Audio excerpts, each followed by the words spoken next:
A mí me llama la atención lo que estaba diciendo el hermano. Estamos de acuerdo en cuanto a la profecía, ¿verdad? Que de hecho, cuando nos ubicamos en el libro de Proverbios, en el capítulo 29, en el versículo 18, dice textualmente que sin profecía el pueblo se desenfrena, mas el que guarda la ley es bienaventurado. Entonces allí nos da una característica que la iglesia de Dios o el pueblo de Dios debe ¿qué? Saber de profecía. ¿Ve? Ok. Y nos dice también que el que guarda la ley es bienaventurado. Entonces aquí estamos debatiendo en cuanto al fundamento de la iglesia o la fundación de la iglesia o cuándo se fundó la iglesia. Yo diría que la iglesia, ni la católica ni la adventista, tiene fecha de nacimiento. Porque ninguno sabemos cuándo fue la creación. Y Dios, ya va. Okay. Dios estableció la iglesia, Dios estableció su iglesia en el Edén. Y esa fecha nadie la sabe. Eso hace unos 6.000 años por allí. Entonces, ¿qué pasa?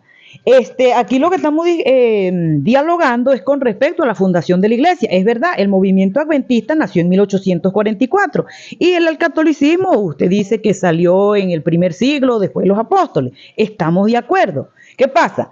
Para nosotros saber si estamos en la iglesia verdadera, eso está muy fácil, eso no es necesario hablar unas 3 horas. Solamente buscamos en la Biblia las características de la iglesia verdadera.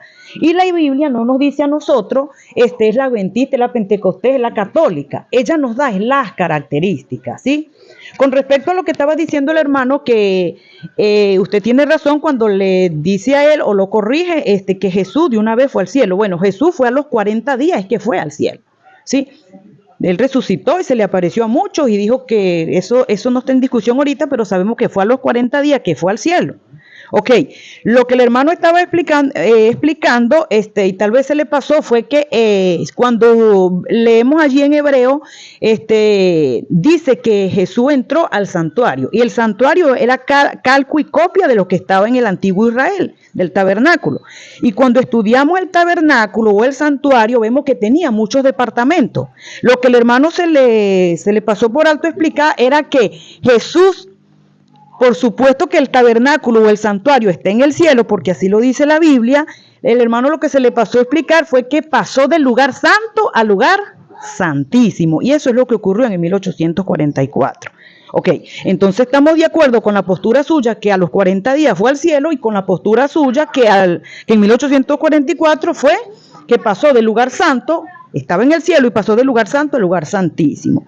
Ok, lo que yo voy entendiendo allí bíblicamente, también usted citó la cita de Mateo, capítulo 16, y aunque ese tema ahorita no lo estamos discutiendo, no lo estamos debatiendo con respecto al bautismo, Jesús se bautizó y sabemos también nosotros de qué forma se bautizó. De hecho, Jesús dijo, ejemplo os he dado para que como yo hago, vosotros también hagáis. Y una de las características que hay con respecto al bautismo es que es por inmersión. Y yo creo que ese es otro tema que también lo podemos discutir más adelante, ¿sí? Ok. Entonces no vamos a profundizar con eso. Entonces sabemos que es que Jesús se bautizó por inmersión. También Jesús estableció su iglesia. Cuando Jesús estaba, ¿había iglesia? Por supuesto. Porque cuando lo vamos al Evangelio de Lucas, en el capítulo 4, en el versículo 16, dice, y si quieren me ayudan con la Biblia, porque tal vez yo los engañe. Exacto, tal vez yo se la parafraseé y no es así. Ok, entonces cuando la tengan me dicen amén. Entonces vemos que Jesús dio el ejemplo, primero de bautizarse, segundo de ir a la iglesia. Y la Biblia nos dice a nosotros qué día iba a la iglesia. Y si me la tienen, me la leen. ¿Y por qué razón? A Nazaret. ¿Sí? Lucas 4:16. Okay. Vino a Nazaret donde se había criado y en el día de reposo entró en la sinagoga conforme a su costumbre y se levantó a leer. Ok, entonces vemos a un Jesús que aparte de que se bautizó, también asistió a una congregación o a una iglesia, porque también por allí nos dicen que podemos ser salvos y no es necesario ir a una iglesia. Aquí Jesús iba a la iglesia y tenemos que ir a la iglesia. También nos está diciendo qué día se va a la iglesia y nosotros quiénes somos para ir otro día. Que lo cambió Constantino, pero ahora le creo al hombre o le creo a Cristo. Ahora, la Biblia me dice también a mí en la carta de los Hechos que es necesario obedecer a Dios antes que a los hombres. O le hago caso, hoy yo debo tomar la decisión de hacerle caso a Constantino o le hago caso a mi Señor Jesucristo. Ok, con respecto a la congregación y con respecto a que Jesús empezó su iglesia y decía con Pedro, ¿verdad? Sobre esta roca edificaré mi iglesia. Yo creo que ese tema también lo debemos debatir porque es largo, porque si yo leo desde el Génesis hasta el Apocalipsis, me dice a mí que la roca es Cristo. Entonces, me pueden confundir, tal vez a mí no, porque yo he leído muchas citas que dice que la roca es Cristo, pero si yo escuchara hoy de una vez que la roca es Pedro, me confundiría. Entonces yo creo que ese tema debemos debatirlo con todas las citas que dicen que Jesús es la roca. ¿Ve? Aquí tomamos en cuenta que Jesús estaba hablando con Pedro. Ahora, tal vez en la conversación sobre esta roca, edificaré mi iglesia, tal vez Jesús no dijo sobre esta roca. Y si dijo así, y si esta roca, ¿qué es esta? O se señaló a sí mismo. Ok, ese es un tema que tal vez podemos debatir más adelante porque aquí es el fundamento de la iglesia y no la roca. Ok, seguimos. Con respecto al fundamento de la iglesia. Ahora, cuando leemos las características de la iglesia, que es donde yo quería llegar, dijimos que la iglesia se inició ¿desde dónde? Desde la creación, porque desde la creación, después de la caída, vemos que Jesús, o el mismo Dios, y sabemos que Jesús también estuvo en la creación, entonces vamos a hablarlo de Dios. Dios mandó a hacer un sacrificio. Ahora, a partir de la caída y empieza el sacrificio, empieza Dios a darle a su pueblo o a darle a aquella pequeña familia que creó, a darle unos mandatos. Entonces le está estableciendo su iglesia, le está diciendo cómo está fundada, le está diciendo cómo iban a hacer. Entonces le da ¿qué? Un compendio de leyes. Ahora, ¿por qué nosotros vemos que desde la creación Dios le dio a su pueblo, a su pequeña familia que acaba de crear una ley o funda la iglesia? ¿Qué nos garantiza a nosotros que está fundando la iglesia? Porque le está dando unas normas. Entonces, ¿y de dónde vienen esas normas? Por supuesto que esas normas vienen del cielo. Porque ¿con qué pecado expulsó Dios a Satanás del cielo? Entonces ahí hacemos un silencio. ¿Con qué pecado? ¿Y qué dice la Biblia?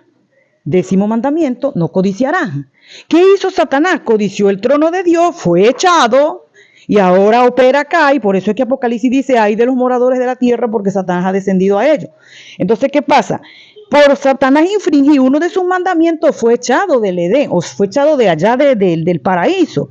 Ahora, ¿qué? Dios forma la familia acá en la tierra, establece una iglesia y viene Satanás a tentarlo también. Entonces eso quiere decir que aquí también había una pequeña o un pequeño remanente que se estaba iniciando con unas normativas. Esas normativas Dios le había dado, sí, aquí está, caíste, me desobedeciste. Entonces, ¿qué pasa? Ahora quitó el árbol de allí y ahora ustedes saben, no vamos a hablar ahorita del libro de Génesis porque duraría no toda la... ahora le dice qué van a hacer, aquella familia que van a hacer. Ahora empiezan los sacrificios, ¿sí? ¿Sí se acuerdan de allí? Entonces empiezan los sacrificios que simbolizaban ¿a quién? Apuntaban ¿a quién? Al Mesías, que era Cristo Jesús. Eso nos va diciendo a nosotros que esa iglesia venía fundándose. Van pasando los años y vamos resumiendo bastante y sabemos nosotros que se fue depravando más, porque la misma Biblia dice que nosotros somos tendidos solamente al mal. Ok, llegamos entonces acá a los tiempos de Moisés, y fíjense cómo vamos rodando bastante, lo estamos comiendo más de 5 libros de la Biblia, y llegamos al tiempo de Moisés, y este pueblo estaba ¿qué? Rebelde, malo. Había tirado la iglesia de Dios por el suelo, se había ido completamente al paganismo y a adorar a otros dioses. Ahora, ¿Dios los aplaudió por eso? No. Y le sigue y ahora le recalca y ahora le da su compendio de leyes o le da la Biblia en físico. ¿Y cómo se la resumió? En 10 mandamientos en una piedra. Y yo creo que si vamos a hablar de mandamientos daríamos mucho y eso también sería otro tema. Pero lo que estamos viendo es la regla de la iglesia hasta ahora. Entonces ahora vemos que era una iglesia que tenía unas reglas. Llegamos ahora y vamos bastante avanzado y llegamos al tiempo de Jesús. Vamos a llegar al tiempo de Jesús y me van a acompañar un poquito rápidamente con unas citas bíblicas y me van a ver qué postura tuvo Jesús en el libro de Juan en el capítulo 15 en el versículo 10. Y me ayudan rápidamente porque me dieron 10 minutos y no vayan a hacer que... Ok. Capítulo 5 versículo 10 del libro de Juan. Ok. ¿Quién lo tiene? Dice amén y lo lee de una vez por motivo de tiempo. Amén. 5:10. 5:10. 10 minutos, ¿no? Lea la cita y lea su explicación. Y voy a terminar los 10 minutos, pero no importa. Lea la cita Ajá. y lea. Entonces los judíos dijeron a aquel que había sido sanado: es día de reposo, no te es lícito llevar tu lecho. Ajá. Entonces vemos allí que ese es 15:10 de Juan. No. 15:10 de Juan. 15:10 de Juan. 15:10 de Juan. 15. Ajá. Para ver qué postura tuvo Jesús con respecto a la iglesia que Dios había firmado, iniciado de la creación. O sea, ¿qué postura tuvo Jesús con respecto a eso? Aquí está. Si guardareis mis mandamientos, permaneceréis en mi amor, así como yo he guardado los mandamientos de mi Padre y permanezco en su amor. Ok, Jesús estaba claro que para poder permanecer en el amor del Padre o para poder permanecer en la iglesia de su Padre tenía que guardar los mandamientos de Dios. ¿Cuáles? Lo que hizo desde la creación, lo que le repitió a Moisés. ¿Ve? Ahora bien, estamos en el tiempo de Jesús. Jesús respetaba los santos mandamientos. De hecho, por allí catalogan que los ha cambiado, y cuando vamos al libro de Mateo 5:17 dice: yo no he venido a abrogar la ley ni a los profetas, yo he venido a cumplirlo. Entonces vemos a un Jesús cumplidor de los mandamientos, que es la regla de la iglesia, porque estamos hablando de la iglesia y nos vamos a centrar en la iglesia. Entonces estamos hablando de la iglesia y vemos a un Jesús que ahora obedece los mandamientos de la iglesia. Y los mandamientos de la iglesia ya vemos que son las tablas de la ley que Dios le dio a Moisés, pero ya los había dado en la creación.